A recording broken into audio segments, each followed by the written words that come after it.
Hey friendo, Steve here. And Larson. So with the commissioners of both Raw and Smackdown having been decided and the general manager positions being announced live on Raw this Monday, we figured we'd put in our 2 cents as to who we want in the position. And yeah, even though the decisions have probably already been made, it's not too late for Vince to step in the ring and say, "I've changed my mind," and go with one or more of our suggestions. So here are the people we want to see as Raw or Smackdown general manager. Eric Bischoff. This is my pick and my pick alone. One of us can't stand Eric Bischoff, but I always liked him. After all, he was the mastermind behind the greatest faction of all time, the new world order of wrestling. That's bullshit. He stole an invasion angle from New Japan, put a fresh coat of paint on it, slapped on a cool logo and let Hall and Nash run with it. At best, he was a facilitator. Nonsense! He did all sorts of stuff. He poached luchadors and young talent from ECW. Again, not his idea. He stole that from somewhere else. Look, he'd make a great heel general manager. He's done it before. He can fire hot young talent over the phone and watch them go elsewhere and be big stars. He can recruit old, washed up talent and get by on nostalgia value alone. Those aren't positive attributes. But he said we are in control. It's completely believable. He'd be great. No, it's still the highlight of his career. That and getting powerbombed through the stage by Kevin Nash. That and getting shoved into a closet by Hall and Nash off camera.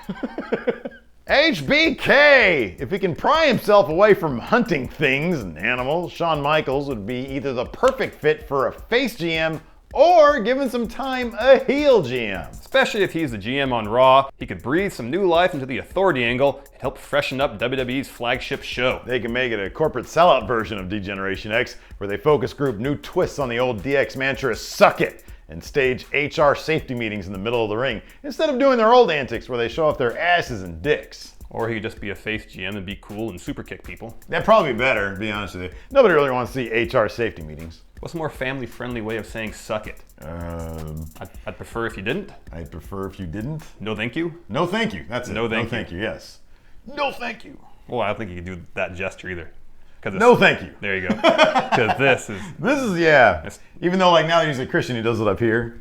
Yeah. Broken Matt Hardy. How is this not number one, Larson? Come on. Because we have to keep things somewhat realistic, and this is the least likely entry in this list to happen. Yeah, I know. There's 0% chance of this happening, but it'd be awesome. For one thing, the co-general manager could be Senor Benjamin, who tased superstars that got out of line. Also, Broken Matt Hardy could draft the Wyatts and make good on the Twitter feud they currently have going. They could fight near a dilapidated boat. Plus, we'd get so many more awesome film segments like we saw with the Final Deletion and the New Day Wyatt Compound Final Deletion version.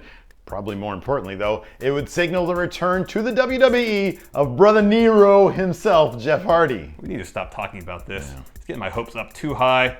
The possibilities are just endless. Fine, very well. This entry has been deleted. Lita, my personal favorite women's wrestler of all time, has had a presence on WWE TV as of late, providing commentary on pay-per-view pre-shows, and she'd be great as a general manager. Granted, Lita wasn't the most memorable talker in the business, but the people still love her, and she looks like $1 million. And then maybe her and Broken Matt Hardy can be competing GMs and rekindle their jilted lover angle from 10 years ago. But this time they can turn into a love triangle with Senor Benjamin, and then he tases Lita. This stuff writes itself, Larson, really. Seriously though, Lita's great. She'd be super over.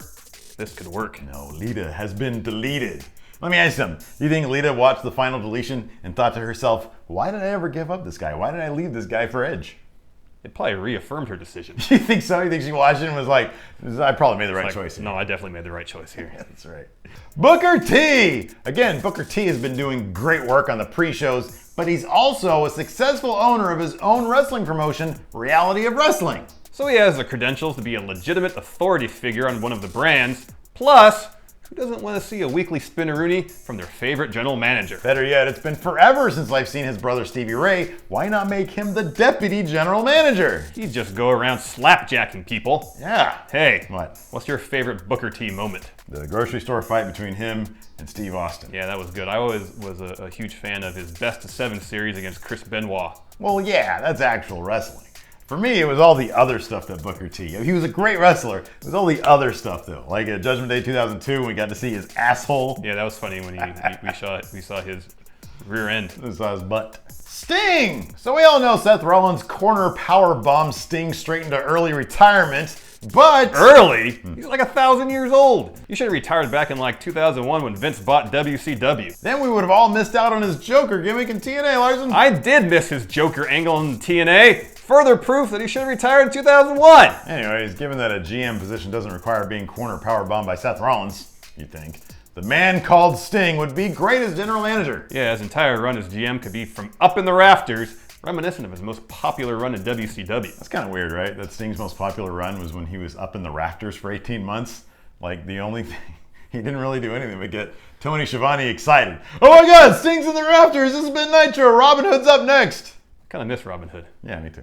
Edge and Christian. The recent WWE Network show illustrated that these two are still one of the most entertaining acts in the WWE. As much as I like these guys during their single runs, nothing will ever beat how great they were as a team. Agreed, their comedic heel tag run was basically the forerunner of what the New Day did at their heel best. Hilarious, but always legitimate contenders for the tag titles. Their chemistry drove the gimmick. These guys had known each other since they were kids, and that showed. Then, when they brought Kurt Angle along for the ride, there was nothing more entertaining on WWE TV at the time. And given that their network show is one of the more popular ones, their collective profile is at an all-time high. Why not put them under Shane McMahon to mix things up? Or fuck it, under Stephanie McMahon to be comedic heel GMs. Yeah, they can go around concertoing people. Whoa, no, they could not. Probably not. They probably doled out somebody concussions with that shit. I mean, even if they're like trying to miss the head and just connect the chairs. No, 2 chairs around head is not good. Not good. None of it's good. Like one's bad enough. God, some of those chair shots.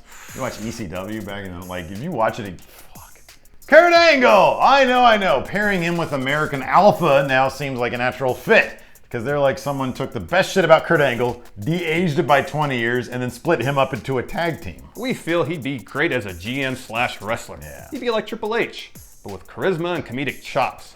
Wow, you're saying he didn't have charisma? That didn't come out right. Angle has said that it's only a matter of time before he shows up in the WWE, and while rumor has it his return isn't as imminent as rumor once had it, we're all hoping that if he does return, he'll have at least a few really good matches left in the tank. But placing him in a GM position would most definitely be a suitable way to work him into WWE programming while respecting the concerns over the tough WWE full-time schedule. Easing him back in 1 day a week would probably be advantageous for an eventual return to the squared circle. It's surprising to me that WWE hasn't used him in a Brock Lesnar way. His return would easily be a draw on the level of Brock. There's got to be more story as to why he hasn't been brought back by now. It's true, it's damn true. There's probably more to the story. Daniel Bryan! WWE apparently leaked that the leader of the Yes Movement would be joining Smackdown. But until he's officially confirmed as Shane McMahon's GM, we'll consider it strictly a rumor at this point, hence his position here at number 1. Bryan has been doing fantastic work calling the Cruiserweight Classic on the WWE Network with Mauro Ranallo, and he's still super over with fans. He's got the charisma and the mic chops to be a legitimate authority figure, and the limited travel schedule will allow him to continue enjoying his retirement. Having him as a face GM with Shane McMahon is an absolute no-brainer. Oh, whoa, don't mention brains when talking about Daniel Bryan. That poor son of a bitch has had his head knocked around way too many times. Concussions make me feel uncomfortable, Larson. I don't want anything fucking with my brain. I got too many problems with this brain already, just naturally. Kind of true. Yeah. Anyways, those are the names that we want to see as GM for Raw or SmackDown or whatever. Hopefully WWE will take it under consideration, Larson. Yeah, I hope so. Yeah. And also be sure to check out our other video on the subject, the top names we don't want to see as general managers. Although, I'll be honest with you, half of them are I would actually kind of like to see because it'd be a train wreck. Yeah. Well, Scott Steiner. Scott Steiner could be plugged in any position and he'd be great. and it'd also be a train wreck. And it'd be hilarious. What was your favorite Triple H? How did he used to do his?